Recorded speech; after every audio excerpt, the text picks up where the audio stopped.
विधान परिषदेच्या निवडणुकीच्या जागा वाटपाबाबत आज भाजप आणि शिवसेना नेत्यांमध्ये बैठक पार पडली। एकनाथ शिंदेंच्या नंदनवन बंगल्यावर ही बैठक पार पडलेली आहे। या बैठकीला भाजपकडून प्रदेशाध्यक्ष रवींद्र चव्हाण यांच्यासह वरिष्ठ नेते उपस्थित होते।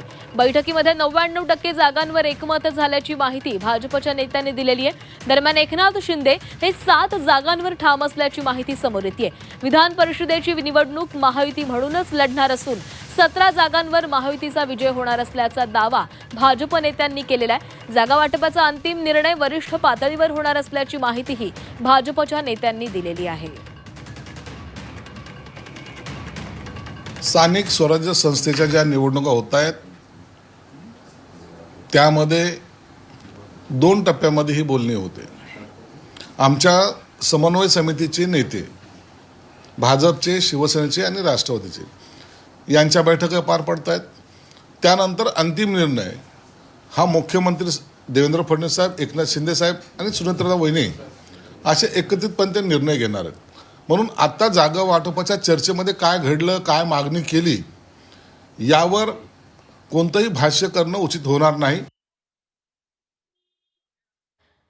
तर एकनाथ शिंदे आणि रवींद्र चव्हाण यांची बैठक पार पडली। या बैठकीमध्ये विधान परिषद निवडणुकीसाठीच्या जागा वाटपाच्या फॉर्म्युलावर चर्चा झालेली आहे। बैठकीमध्ये 99% जागांवर एकमत झाल्याचं चव्हाणांनी सांगितलेलं आहे। मात्र एकनाथ शिंदे हे 7 जागांवर ठाम दिसत आहेत, त्यामुळे यावर कसा तोडगा काढला जातो याकडे लक्ष असणार आहे। विधान परिषदेसाठी आता महायुतीमध्ये सध्या रस्सीखेच सुरू दिसतेय।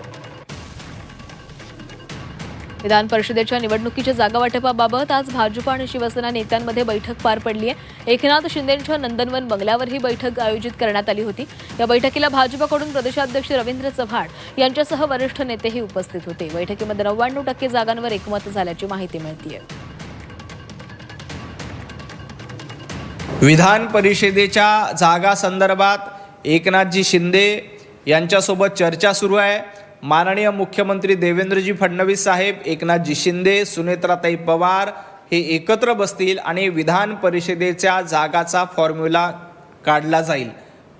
एक गोष्ट नक्की आहे, विधान परिषदेच्या 17ही जागांसाठी आम्ही महायुती म्हणूनच एकत्र लढणार आहोत। महायुतीच्या सर्वच्या सर्व जागा 17च्या 17 जागी महायुतीचेच उमेदवार विजयी होतील।